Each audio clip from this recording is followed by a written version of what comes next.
जय जोहार। जय जोहार, जय जोहार, जय छत्तीसगढ़। तो अब जो है गोंडवाना गणतंत्र पार्टी इस बार जो है लोकसभा में भी अपनी दावेदारी किस तरीके से देख रही है और कितने स्टेट में आप लोग अपने प्रत्याशियों को लेकर आ रहे हैं, इस बारे में थोड़ा बताइए। सभी को छत्तीसगढ़ वासियों की जय जोहार। गोंडवाना गणतंत्र पार्टी छत्तीसगढ़ प्रदेश के साथ साथ भारत के मूल निवासियों की जो संवैधानिक हक की लड़ाई लड़ती आई है, उनकी जल जंगल जमीन की लड़ाई लड़ती आई है, और अलग अलग प्रदेशों की अलग अलग समस्याएं हैं, सही समस्याओं को लेकर के सड़कों पर लड़ाई लड़ती आई है और हमेशा लड़ती रहेगी। दादा बलराम जी इस पार्टी से संपर्क राष्ट्रीय अध्यक्ष रहे हैं, विधायक भी रहे। जय जोहार, जय जोहार, जय छत्तीसगढ़। ये सरकार जानती है कि किस तरीके से किस कानून में संशोधन करना है और पब्लिक को पता नहीं है। हम बड़े खुश ग्राम सभा का अधिकार मिला हमको, ग्राम सभा हमारे बगैर अनुमति नहीं मिलेगी। हम जब तक हम कानून बनाएंगे, हम जब तक अनुमति नहीं देंगे, जंगल नहीं काटा जाएगा, पहाड़ नहीं काटे जाएंगे। परंतु जनता का छलावा हुआ तो इसी तरीके से कोई पैसा कानून लागू नहीं है। तो 5वीं अनुसूची जो जारी हुई थी, जो लागू किया गया था, यानी कि एक लोगों को, यानी कि आदिवासी मूल जो निवासी है उनको भ्रमित करने के लिए पूरा षड्यंत्र किया गया था। जी जी, ये तो विधानसभा सभी का है ना भाई। पहला दिन का सेशन खुला है, प्रश्नकाल भी लगा है, उसमें उत्तर भी दिया मंत्री महोदय जी। मोदी सरकार जो है पूरा संविधान को बदलना चाहती है। पूरा संविधान जो है ये औद्योगिकरण कर रही है इसका, कि व्यापारी लोग यहाँ पे अपना बिजनेस चलाएं, दुकान चलाएं, रोड बनाएं, लेकिन आदिवासियों के संविधान को बदल के ये जो है गलत काम कर रहे हैं। और ये ऐसे धीरे धीरे जितने भी आदिवासियों के हित के कानून बने ये पूरे बदल दिए जाएंगे। भू अर्जन का मामला भी इन्होंने बदल दिया। इसी के कारण अडानी रायगढ़ में पूरा भू अर्जन कर दिया गया, जो कि कोल माइंस एरिया था, 5वीं अनुसूची का क्षेत्र में था। वो अडानी को दिया जा सकता था, लेकिन अडानी नहीं ले सकता था, इसलिए उन्होंने गवर्नमेंट को डाला बीच में, महाजेनको को, जो महाराष्ट्र पावर जनरेशन कंपनी है, उसके थ्रू उसको अर्जन कर रहा है वहां का कोल माइंस का, और वो सौंपेंगे किसको? अडानी को। ठीक ऐसा ही मसला जो हसदेव का मसला है, वो भी ठीक ऐसा ही मसला है, बिल्कुल सेम यही मसला है। और इसमें जो है, जो एक वक्त सत्ता में, जैसे कांग्रेस सत्ता में थी, तो उस वक्त ये मामला आया था, तो उस वक्त कांग्रेस ने इसके अगेंस्ट में कोई भी अमेंडमेंट नहीं लाया। कांग्रेस खुद उसके समर्थन में जाके खड़ी हुई। तो इस पर आपका क्या कहना है? हम लोग खुद गए थे, गोंडवाना पूरी गणतंत्र पार्टी 2019 में रायगढ़ में गई थी और मैं भी उसमें था। हम लोगों ने विरोध किया और हमने एक रैली निकाली और कलेक्टर को ज्ञापन सौंपा, लेकिन उस दिन वहां पर ना एक बीजेपी का आदमी था, ना एक कांग्रेस का आदमी था। ये दोनों की मिलीभगत है, कांग्रेस और बीजेपी की। दोनों जो है आदिवासी के लिए उनके हितों की रक्षा नहीं कर रहे हैं, बल्कि उनके हितों को काट रहे हैं। सर, लगातार जिस तरह से मजदूरों को देश के प्रधानमंत्री उनके साथ खाना खाते हैं, पैर धोते हैं, लेकिन अभी तक मतलब देखा जाए तो कई फैक्ट्रियों में, पूरे मतलब भारत में मजदूरों का शोषण हो रहा है। अचानक मतलब ड्यूटी के दौरान अगर खत्म हो जाते फिर भी उनको कोई सुरक्षा नहीं। सुनिए ना, वो जो है मोदी सरकार किसका पैर धो रहे हैं? मजदूरों का। और अडानी का क्या कर रहे हैं वहां बताइए, आप खुद सोचिए, अडानी का क्या कर रहे हैं?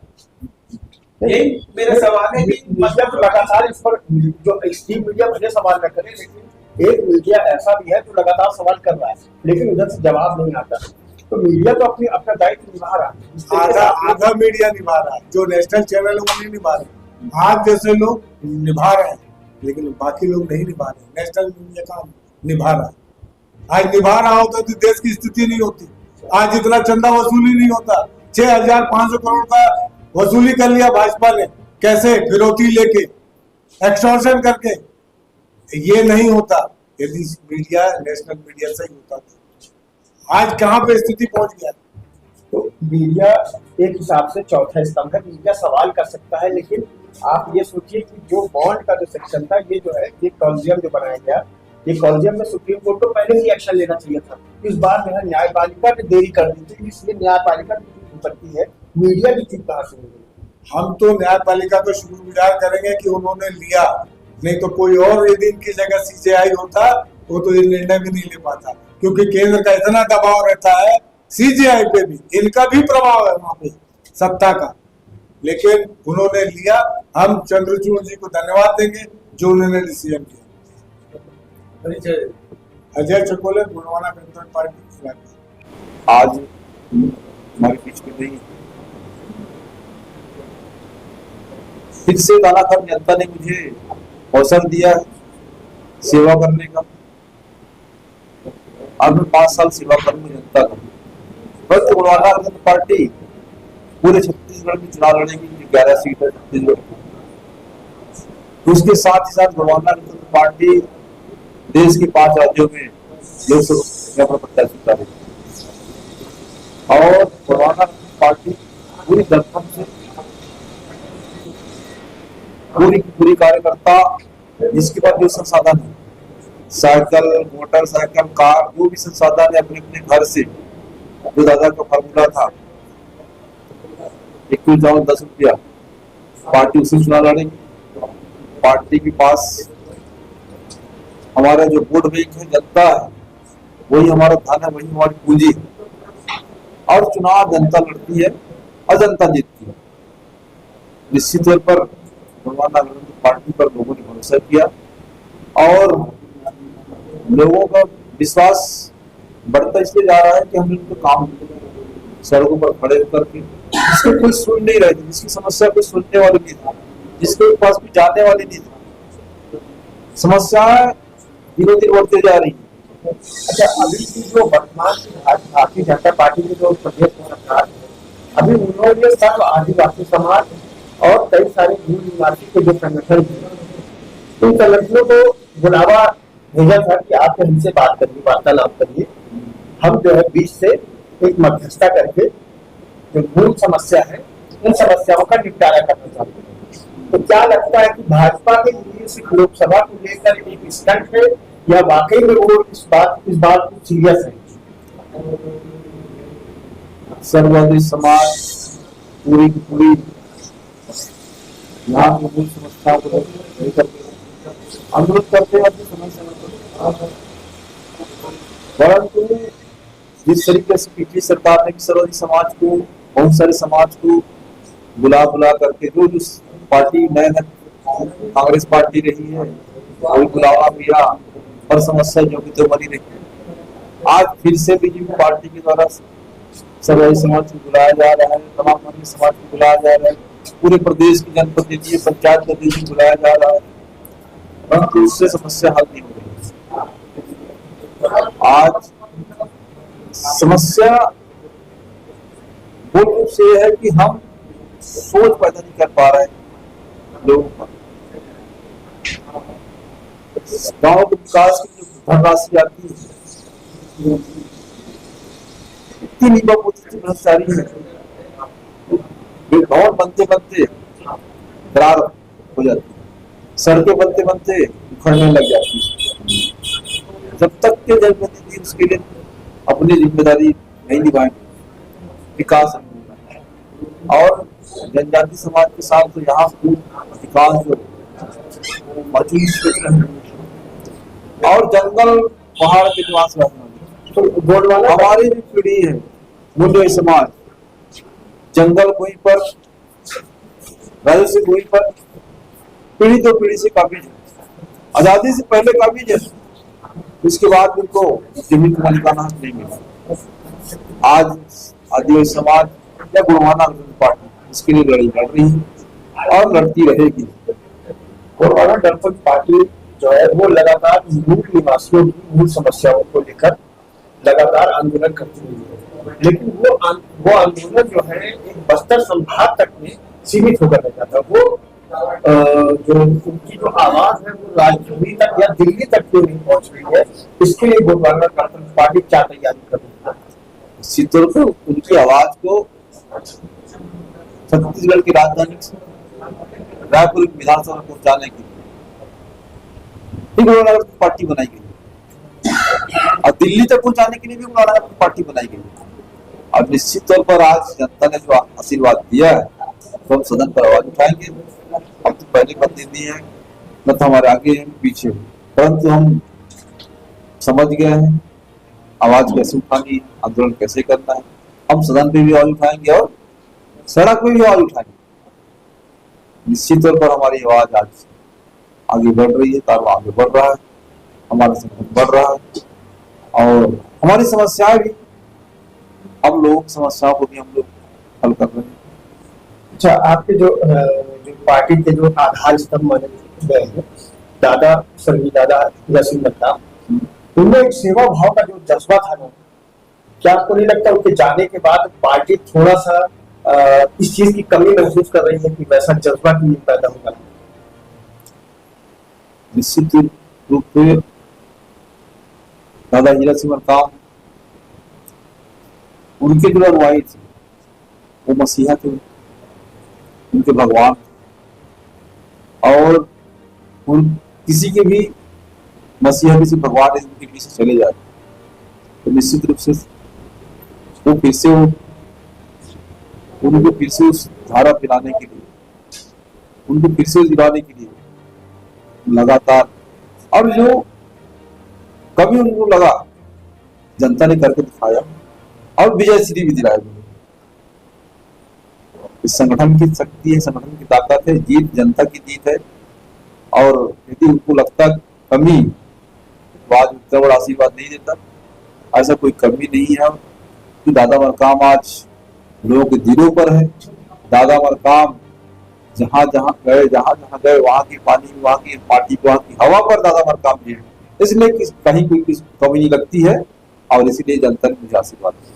जब दादा सिंह मरकाम जो है या गोंडवाना गणतंत्र पार्टी, ये पार्टी जो है मध्य प्रदेश में भी ट्राइबल में काफी ज्यादा सक्रिय मानी जाती है और इनका बहुत वर्चस्व माना जाता है, खासतौर पे जो बॉर्डर का एरिया है या जो संवेदनशील इलाके जिसको बोले जाते हैं, उन इलाकों में गोंडवाना गणतंत्र पार्टी का एक अच्छा प्रभाव है। उसके बाद भी लोकसभा में या विधानसभा में उस मात्रा में या वोट कन्वर्ट नहीं हो पा रहे हैं या पार्टी जो है सही प्रत्याशी को वहां पर उतार नहीं पा रही है या चयनित नहीं, ऐसी क्या कमी रह जाती है जिससे जो है वहां से इतनी बड़ी मार्जिन नहीं मिल रही है अपने को? ऐसा क्यों हो रहा है, बार बार लगातार हो रहा है? गोंडवाना पार्टी का आंदोलन और हमारे लोग जितनी जानकारी किया गया वो आज जहां तक अपने यहाँ का विकास लड़ने को तैयार है और राजनीतिक रूप से परिपक्व नहीं हुआ, परिपक्व होते जा रहे हैं, संगठित होते जा रहे हैं और गोंडवाना पार्टी के पास ऐसा कोई व्यवस्था नहीं है जिससे हम लोगों तक पहुंच पाए। संसाधन की कमी हो जाती है, मेहनत को कमी हो जाती है हमारे पास। जनता जो साइकिल से पहुंचती है तो जहां तक पहुंचती है, इसी बीच में कुछ लोगों द्वारा गलत अफवाह फैलाई जाती है और गलत अफवाह में लोग फंस करके कहीं उनका वोट कहीं और चला जाता है।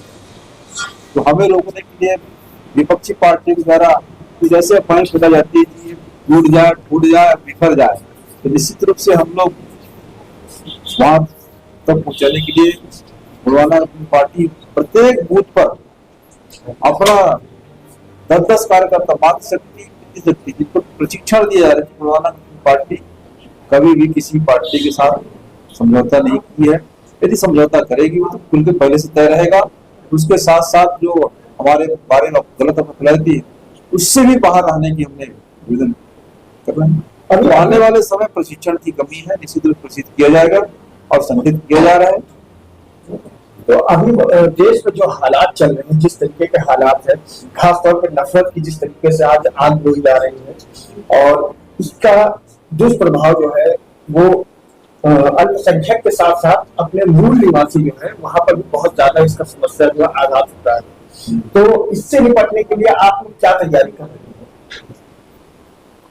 तो देखिए, हम जिस तरीके से गांव में पहले भी आपसी सौहार्द वातावरण में रहे सभी समाज के साथ, वहां पर कोई जातिवाद भेदभाव नहीं था। सबके साथ हम भाईचारे के साथ रहते, किसी भी वर्ग के रहे, मामा, चाचा, भाई, चाची, ये रिश्ते बने हुए थे। आज भी देखिए रिश्ते बने हुए हैं। ये नफरत के बीज बोए जा रहे हैं, मीडिया पर दिखते हैं। गांव पे आप जाइए, वहां पर आज भी आपसी भाईचारा के साथ रहते हैं, सभी समाज के साथ जन जागृति फैलाई जा रही है। ऐसा आज तक कुछ नहीं है दिखाने के लिए। हम आपस में सब भाई भाई रहते हैं गाँव। अच्छा, एक जो विशेष संरक्षित जाति जैसे अपनी कई सारी जातियां हैं, जो 4-5 जातियां ऐसी है जो बहुत ही उनकी संख्या बहुत कम हो गई, वो 11,000 से 2,500 पर पहुंच चुके हैं। ये 2001 से 2011 का सर्वे, अभी 2021 का सर्वे आएगा कि शायद ये संख्या 700-800 के करीब पहुंच जाएगी। हाँ, तो इनको संरक्षित करने के लिए हम क्या कर सकते हैं, इस बारे में थोड़ा सा एक समाज को संदेश देना। निश्चित रूप से जो है, जैसे छत्तीसगढ़ बना तो लग रहा था कि विकास यहाँ होगा, मगर इस की सर्वे आई, आदिवासियों की संख्या 3.5 लाख कम हो गए। आज भी जनसंख्या कम होते जा रही है। आदिवासी राज्यपाल हमारे संरक्षक और राष्ट्रपति का दत्तक पुत्र है। उसके बाद भी हमारी मूलभूत सुविधा हमारे घर तक नहीं पहुंच पा रही। कहीं न कहीं हमको नजरअंदाज किए जा रहे, इसी कारण है कि हमारी जो विशेष संरक्षित जनजाति है उनको संरक्षित किया जाना बहुत ही आवश्यक है। हम तो इस आपके माध्यम से, मीडिया के माध्यम से माननीय महामहिम राष्ट्रपति जी से और महामहिम राज्यपाल जी से निवेदन करेंगे कि जो जनजाति समाज है उनकी संरक्षण करें, उनकी रोटी कपड़ा जो मूलभूत आवश्यकता है उन तक बचाओ, उनकी शिक्षा व्यवस्था जो वहां तक पहुंचे, उनके घरों तक बिजली पहुंचे, घरों तक गाड़ी पहुंचे, घरों तक सड़कें पहुंचे, उनके बच्चों के लिए शिक्षा की व्यवस्था हो, संपूर्ण सुविधा हो, परंतु आज वहां तक नहीं पहुंच पा रही है। जरूर फाइलों पर अटक जा रही है। तो यही सरकार से निवेदन करेगी कि जो जनजाति समाज है जो आज पिछड़े हुए हैं उनको समाज के मुख्य धारा लाने का प्रयास किया जाए और इस सबका आपसी पक्ष सबका सहयोग लेकर साझा प्रयास करें।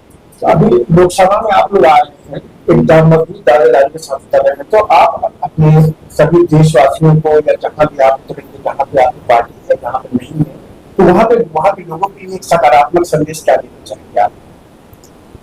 सकारात्मक संदेश ये है कि आज सेंट्रल मुख्य रूप से यहाँ पर ST/SC की बात हो रही है, बड़ी संख्या में ST/SC सेंट्रल गवर्नमेंट ST/SC सब प्लान के अंतर्गत हमारे शिक्षा के लिए, रोजी रोटी के, हमारे विकास, आर्थिक उन्नति के लिए विश्व बैंक से अरबों खरबों रुपए के, परंतु आज हमारे घर तक नहीं पहुंची पैसे। योजना बना करके हमारे तक पहुंचाई जाती है। यदि सेंट्रल गवर्नमेंट, स्टेट गवर्नमेंट दोनों मिलकर के हमारी पैसा को, ST/SC सरकार की पैसा को हमारे घरों तक दे दिया होता, यहाँ प्रत्येक ST/SC परिवार को पता है, परंतु ऐसा नहीं हो सका। जरूर हम इस सरकार के लिए हम एक से पत्र लिखेंगे। पिछली सरकार को भी पत्र लिखा था इसके संबंध से, उन्होंने कोई जवाब नहीं दिया। इस सरकार को भी हम पत्र लिखेंगे, इसका जवाब मांगेंगे, और यदि नहीं आया तो निश्चित रूप से यहाँ के ST परिवार को उनका हक अधिकार है, उनका संविधान का अधिकार है, आर्टिकल 275 के अंतर्गत जो प्रावधान है उस प्रावधान का पालन करवाने के लिए सरकार को करें और देशवासियों को, प्रदेशवासियों को हक अधिकार दिलाएं। सर, केंद्र में बीजेपी की सरकार है और राज्य में भी बीजेपी की सरकार, और खुद आदिवासी नेता विष्णुदेव साय है, लेकिन फिर भी हसदेव जंगल को काटा जा रहा है। उसमें आप लोगों को क्या स्टैंड है? क्योंकि आप लोग आदिवासी पार्टी इस पर बड़ी तेज लोकसभा चुनाव के तुरंत बाद इसका आंदोलन करेगी और समझिए कि पूरे छत्तीसगढ़ के प्रत्येक जिलों पर धरना प्रदर्शन जिले को आने से विरोध दर्ज करेगी। और जान तो रहे कि जितने भी विपक्षी लोग आंदोलन करते हैं वो सबको जेल में ठूसा जाता है, तो हम भी जेल जाने में तैयार हैं, परंतु हम चुप नहीं बैठेंगे। जो हमारी जीवन दायनी है, जहाँ से हमको सांसें मिल रही थी, जो हमारी पानी स्वच्छता में जिनको हमको पानी मिल रहा है, उस जंगल को हम यदि काटा जा रहा है तो हम बर्दाश्त नहीं करेंगे। अच्छा, इससे पहले नगर नार स्ट्रीट का भी एक मामला बहुत संवेदनशील रहा है, और उसके अलावा पेशा कानून का भी मसला एक बहुत पेचीदा मसला रहा है, जो कि लागू तो हुआ है लेकिन वास्तविक रूप में इसका लाभार्थी नहीं हो पा रहे हैं, लाभान्वित नहीं हो पा रहे हैं। तो इस पर आप लोग क्या स्टैंड लेना चाहिए? देखिए, जिस तरीके से पूरी सरकार ने पेशा कानून को लाया, परंतु उन्होंने भूरा संहिता संशोधन में भूरा संहिता की धारा 340 संशोधन कर दिया, जिस तरीके से यहाँ से जो विशाखापट्टनम की सड़कें बन रही है, उसका नाम क्या भारतमाला रखा गया है ना। वहां पर पूरे क्षेत्र जो है 500 क्षेत्र पे, वहां जो जंगल पड़े हैं, पेड़ पड़े हैं, जंगल काटा गया, किसी भी ग्राम सभा की अनुमति नहीं गई। उसके लिए सरकार ने कानून बनाया, संशोधन किया, धारा संविधान में इसमें पूरा संशोधन किया और जंगल काट दिए गए। उसके अंतर्गत ग्राम सभा की अनुमति अनिवार्य नहीं है। ये सरकार जानती है कि किस तरीके से किस कानून में संशोधन करना है, और पब्लिक को पता नहीं है। हम बड़े खुश, ग्राम सभा का अधिकार मिला हमको, ग्राम सभा हमारे बगैर अनुमति नहीं मिलेगी, हम जब तक हम कानून बनाएंगे, हम जब तक अनुमति नहीं देंगे, जंगल नहीं काटा जाएगा, पहाड़ नहीं काटे जाएंगे। परंतु जनता का छावा हुआ, तो इसी तरीके से कोई वैसा कानून लागू नहीं है। तो 5वीं अनुसूची में जारी हुई थी जो लागू किया गया था, यानी कि एक लोगों को, यानी कि आदिवासी मूल जो निवासी है उनको भ्रमित करने के लिए पूरा षड्यंत्र किया गया था। जी जी, ये तो विधानसभा प्रश्न है ना भाई, पहला दिन का सेशन चला है, प्रश्नकाल भी लगा है, उसमें उत्तर भी दिया मंत्री महोदय जी। मोदी सरकार जो है पूरा संविधान को बदलना चाहती है। पूरा संविधान जो है ये औद्योगिकरण कर रही है इसका, कि व्यापारी लोग यहाँ पे अपना बिजनेस चलाए, दुकान चलाए, रोड बनाए, लेकिन आदिवासियों के संविधान को बदल के ये जो है गलत काम कर रहे हैं। और ये ऐसे धीरे धीरे जितने भी आदिवासियों के हित के कानून बने ये पूरे बदल दिए जाएंगे। भू अर्जन का मामला भी इन्होंने बदल दिया। इसी के कारण अडानी रायगढ़ में पूरा भू अर्जन कर दिया गया, जो कि कोल माइन से दिया था, 5वीं अनुसूची का क्षेत्र में था। भाई वो अडानी को दिया जा सकता था, लेकिन अडानी नहीं ले सकता था, इसलिए उन्होंने गवर्नमेंट को डाला बीच में, महाजेनको को, जो महाराष्ट्र पावर जनरेशन कंपनी है, उसके थ्रू उसको अर्जन कर रहा है वहां का कोल माइंस का, और वो सौंपे हुए किसको, अडानी को। ठीक ऐसा ही मसला जो हसदेव का मसला है, वो भी ठीक ऐसा ही मसला है। बिल्कुल सेम यही मसला है।